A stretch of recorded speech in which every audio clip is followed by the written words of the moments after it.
જય સંવિધાન અધિકારો અને અન્ય અત્યાચારના જે વિશ્વ મહાસંમેલનમાં ઘણા ન્યૂઝવાળાએ એવું બતાવ્યું કે ચિરાગ ઝાલા દ્વારા એવો તે કેવો સવાલ કરવામાં આવ્યો કે લોકો વિચારતા થઈ ગયા. તો આપણે તે વિષય ઉપર ચર્ચા જ કરી લઈએ. આ ગુજરાતમાં જેની માત્ર 1 કે 2% વસ્તી છે વાણિયા અને બ્રાહ્મણ સમાજની, તો અત્યાર સુધીમાં ગુજરાતના 8 મુખ્યમંત્રી તેમના બનાવવામાં આવ્યા. ત્યાર પછી જેની માત્ર 8 કે 9% વસ્તી છે તેવા પાટીદાર સમાજના 5 મુખ્યમંત્રી બનાવવામાં આવ્યા.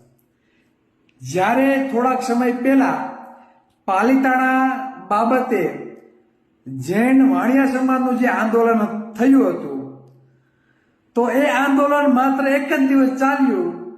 સુરતમાં લોકો ભેગા થયા અને 1 જ દિવસમાં સાંજે બધા તેના જે પણ મુદ્દા હતા સ્વીકારી લેવામાં આવ્યા.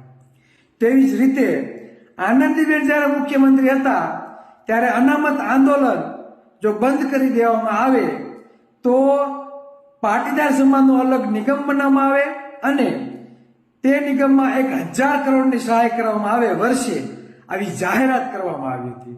અને હાલ બિન અનામત વર્ગમાં આજે પણ વર્ષે ઓછામાં ઓછી 1000 કરોડ રૂપિયાની ફાળવણી કરવામાં આવે છે. તો કહેવાની વાત એ છે, આપણે કોઈ જ્ઞાતિ કોઈ સમાજનો વિરોધ નથી, પણ બંધારણમાં જે સમાનતાનો અધિકાર છે તે તો જળવાવો જોઈએ કે નહીં. માત્ર અમુક ચોક્કસ જ્ઞાતિના જ વિકાસ માટે જો મુખ્યમંત્રી બનાવવામાં આવતા હોય તો એવી સરકાર આ કોળી સમાજ, ઓબીસી સમાજ, એસસી એસટી સમાજ માટે ધૂળ સમાન છે અને અમે તેને ધિક્કારીએ છીએ. હું ઓબીસી, એસસી એસટી સમાજના દરેક વ્યક્તિને કહેવા માંગુ છું, દરેક સમાજના પ્રજાજનોને કહેવા માંગુ છું કે જો સૌથી વધારે તમે ટેક્સ ચૂકવતા હોય અને તમારી રત્તીભર પણ જો ગણતરી થતી ના હોય તો આવી સરકારોને ઉખેડીને ફેંકી દેવી જોઈએ અને તમારી ખુદની સરકાર બનાવી અને દરેક સમાજને ન્યાય મળે, દરેક સમાજને ભાગીદારી મળે તેવા પ્રયત્નો કરવા જોઈએ.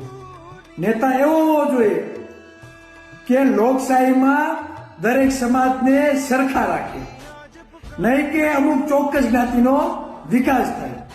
જય સંવિધાન, જય ભારત.